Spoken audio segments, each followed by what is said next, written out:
Mississippi State played a really good game. They've got a really good team. Dak Prescott is a tough guy to defend. I know they gained a lot of yards today, but our defense did a really good job of not allowing a lot of points. Got them stopped inside the 5 and a couple times in the red zone, which I think is really, really important. Punt return, special teams play. One significant play on special teams, and we got it. We didn't play very well on offense in the first half. I think we played a little better in the second half. Kind of a weird game, where every touchdown was a big play. I think the way Mississippi State plays defense, there's a lot of big, little to it. They give you a lot of negative plays, which I think going into this game they had created 84 negative plays. But then sometimes, you get a hat on the hat and you make a big play against them. And we certainly did a good job of doing that a few times today. So really proud of our team. We've got a lot of things that we can learn from in this game. We got banged up a little bit today. Kenyon Drake will be out for a couple, 3 weeks probably. I'm going to fix his arm tomorrow. He's got a fractured arm. A couple other guys. I don't know if anybody will miss a game. Minka's got a sprained knee. He may be out for a week or so. Reuben Foster hurt his wrist, but he was able to go back in the game. So I'm assuming he'll be okay, but don't know that for sure. But I think our team showed a lot of resiliency today to keep competing in the game, even when things weren't going very well. They started out the game and moved the ball, and we didn't move the ball much, and we kept them off the board. And I think the players showed a lot of resiliency after long drives to be able to get them stopped in the red zone, stop them on a 1-yard line. So I thought the defensive line did a really good job, 9 sacks, but a lot of other pressures that really affected the quarterback. When you play against all that empty, it's really tough coverage. So, they do a good job with what they do, and I thought our players did a good job for the most part of keeping them off the board. We'll start up over there. Nick, what was the key to the pass rush today? Not only getting to him, but actually he's a big guy, getting him on the ground. Well, we thought the one thing that might be in our favor in this game was our defensive line against, their offensive line. And we did most of it with 4 guys rushing. Every time we rushed more than 4 and we played man-to-man, he got rid of the ball and he made a couple big plays. So the 4 front guys that were in there, we played 8 or 9 guys, but they all did a good job of pushing the pocket, and I think that was a real key to the game. In the middle with Michael. Derek seemed to had a pretty good game plan against him early, stopped him on 13 yards first quarter. What changed after that? Well, we didn't run the ball much. We have these run-pass options. That obviously their game plan was to stop us running the ball. That was their game plan. And they were going to force the quarterback and receivers to make plays. We dropped about 4 or 5 balls on some of those plays today, and those plays are not meant to be big plays, but they're meant to be the same as a run.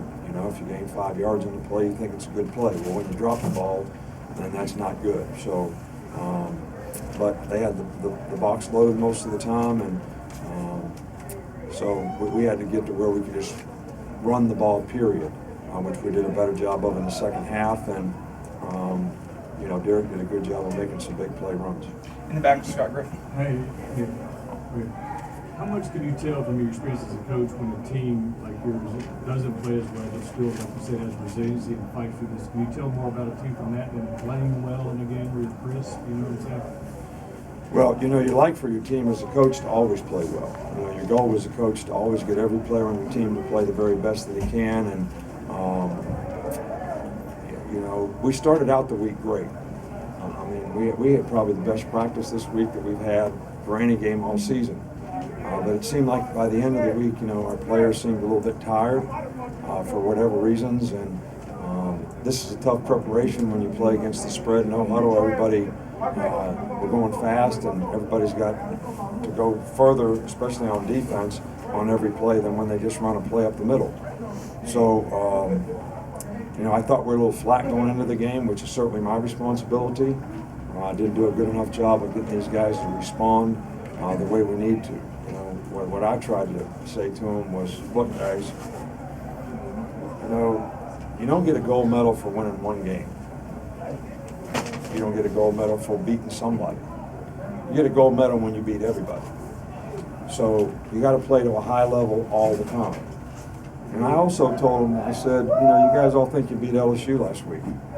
But if we don't beat Mississippi State, LSU beats us because they'll probably win the division. All right, so every game matters. They're all important. But, we didn't start out the game like we wanted to.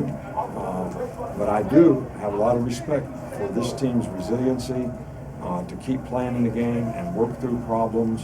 And that was probably the difference in the game today. Right over here on the left, Mark.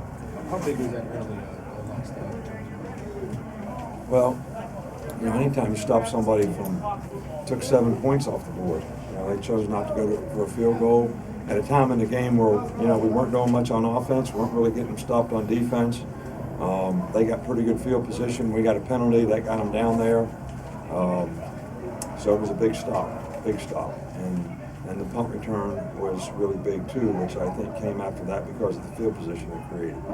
Front with Alex here. What did you see with Derek? It just seems, especially on his really long runs, that he almost picks up speed as he's kind of getting past people. What are you seeing on him?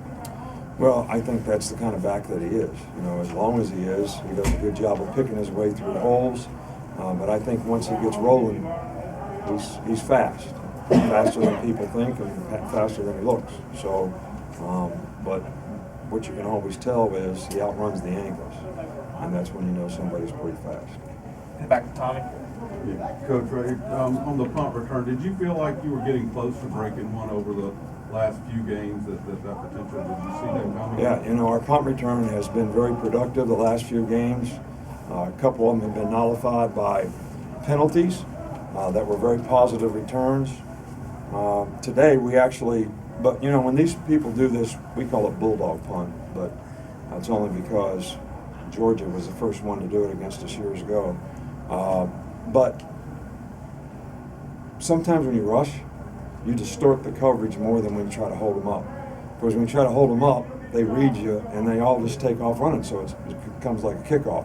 So we were rushing on that play. It was a block, and it really got their coverage distorted, and Cyrus made one guy miss, and they all were in a bunch, so it just was out the gate. So it was good. We blocked a punt this year, and now we have a punt return for a touchdown, and hopefully that'll continue to be a weapon for us. Front with Dwayne. Coach, your defense had to defend 57 plays in the first half and didn't let it in the end zone. What does that just say about the guys continually getting stopped after stop? Well, and I think you have to have a lot of patience when you play these guys. They're all spread out, and if you try to take away the short passes, then you give up the big ones because you got to play man-to-man and you got to get in close coverage. And like I said, they were an empty bunch today. So we were patient, and when the field shrunk in the red area, they couldn't run the ball against us. We made some plays on the ball, and that kept them out of the end zone. So that was really, really important, until we got it going on offense. And we didn't have that many plays on offense in the first half. I don't know how many, but not many. Over here to your left, Coach. Nick, two questions about your defensive front. One is, when you only have to rush four and you can wreak as much havoc as you did today, as a defensive strategist, how does that open things up for you in terms of other things you can do? And I'm wondering if you could put this defensive front in perspective for all the great fronts you've had here. Well, I think our defensive front is, the strength of our team. Got a lot of guys up there that are big and physical, and they can pass, rush, and run, and they're athletic. And we've got 8 or 9 of them that can play, which in games like this, is really important because when big guys get tired, when their tank is empty, it usually stays that way. Little guys get tired, and 5 minutes later they're ready to go again.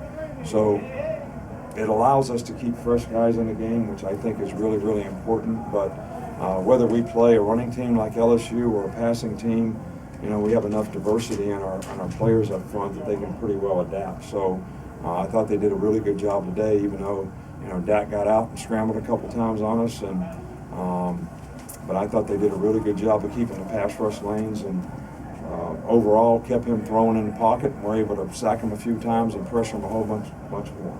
2 more. We'll start right here in the white sweater. Coach, could you elaborate on the loss of Kenyon for the next few weeks? I'm sorry? Could you elaborate on the loss of Kenyon for the next few weeks? Well, I know everybody's going to say, why is he playing on the kickoff team? Because he's one of the best cover guys on our team. Derek played on the punt